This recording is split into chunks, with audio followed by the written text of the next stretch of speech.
Hello and welcome to Why You Should Care. I'm Jamal Simmons, and on today's show, the impeachment hearings keep rolling along with 4 more witnesses testifying today. Voter groups plan to spend big bucks to get young generations ready for the 2020 elections. And Chick-fil-A stops its donations to anti-LGBTQ organizations. I'll take a number 1 combo, hold the guilt. This is Why You Should Care.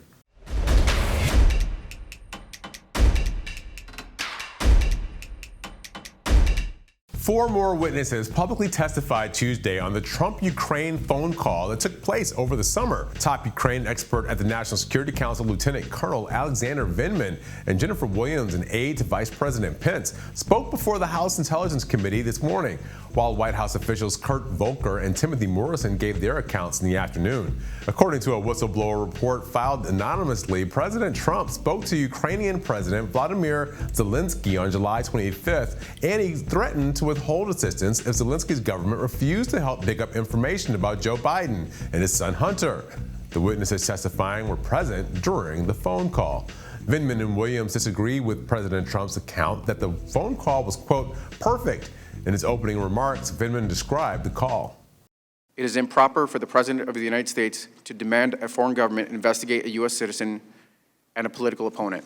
My intent was to raise these concerns because they had significant national security implications for our country.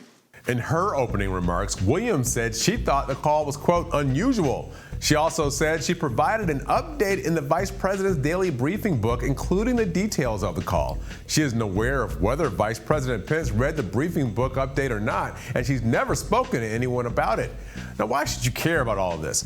Both parties believe that today's witnesses and the 5 others testifying later this week will help make their case for or against the president's intent and the nature of the phone calls with Ukraine. Volker and Morrison are slated to testify this afternoon. We'll have an update on their testimonies tomorrow.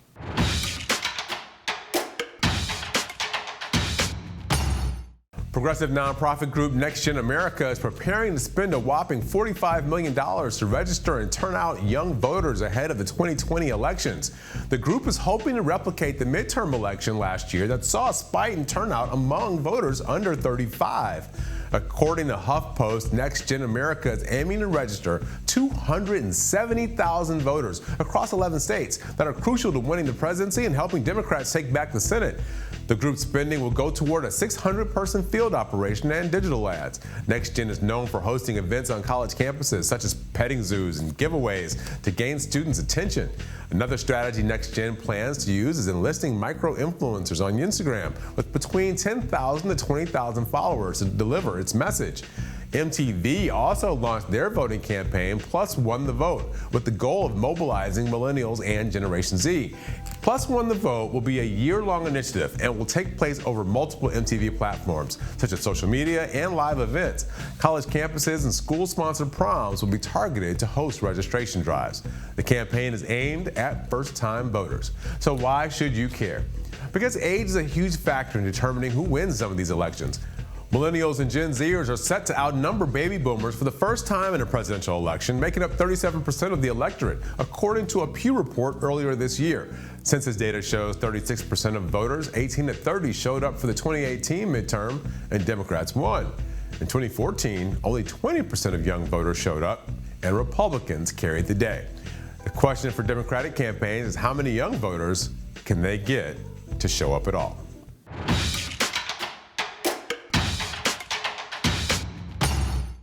The chicken wars have won one battle that matters. You can now eat the world's best fried chicken sandwich without a side of guilt.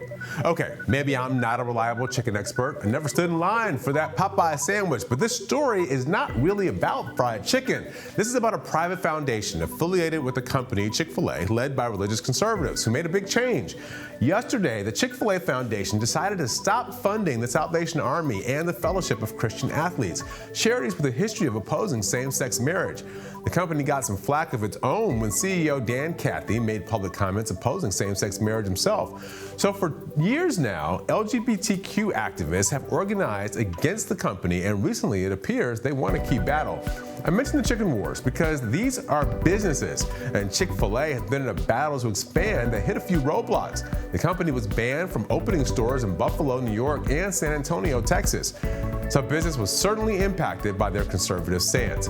Once the foundation changed policies, some conservatives had a lot to say on Twitter. Many of them think the company sold out and folded to liberal activists. For any activists still resistant to heading back to the chicken shack, LGBTQ activist Scott Cuthbertson told Reuters that there's always space for people to change their minds and respect LGBTQ equality. We don't do anyone any justice by burying anyone any grudges. Thanks for watching Hill TV on YouTube. Be sure to click subscribe and hit the bell so you know when we post new videos, and head to thehill.com for all the latest political news.